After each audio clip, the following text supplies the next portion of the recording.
আমার চোখে দেখা ইউটিউব চ্যানেলে একটি নতুন পর্বে আমি সুপর্ণা চলে এসেছি একটি নতুন ভিডিও নিয়ে।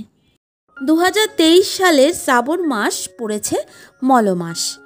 এই মলমাস শুরু হবে 18 জুলাই থেকে এবং শেষ হবে 16 আগস্টে। প্রথমে আমরা জেনে নিই এই মলমাস কী এবং এই মলমাসের গুরুত্বই বা কী। প্রতি 3 বছরে একটি অতিরিক্ত মাসের প্রকট হয়। এই অধিক মাসটিকে মলমাস বা পুরুষোত্তম মাস বলা হয়।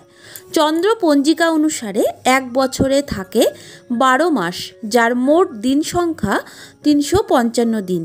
আবার সৌর পঞ্জিকা অনুসারে বছরে দিনের সংখ্যা 365 দিন, অর্থাৎ চন্দ্র পঞ্জিকা ও সৌর পঞ্জিকার মধ্যে থাকে 10 দিনের পার্থক্য।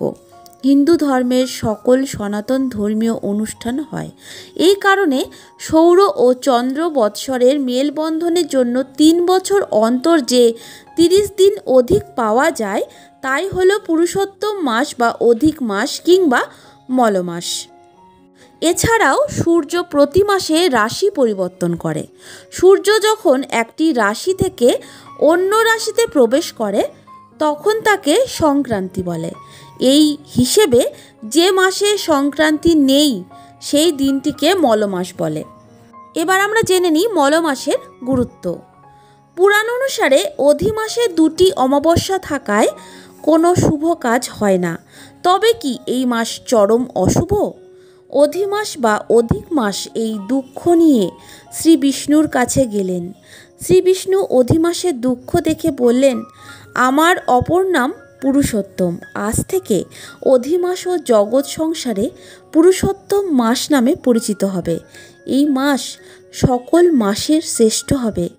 অন্য সকল মাসে সকাম সাধনা হয়, এই মাসে হবে নিষ্কাম সাধনা।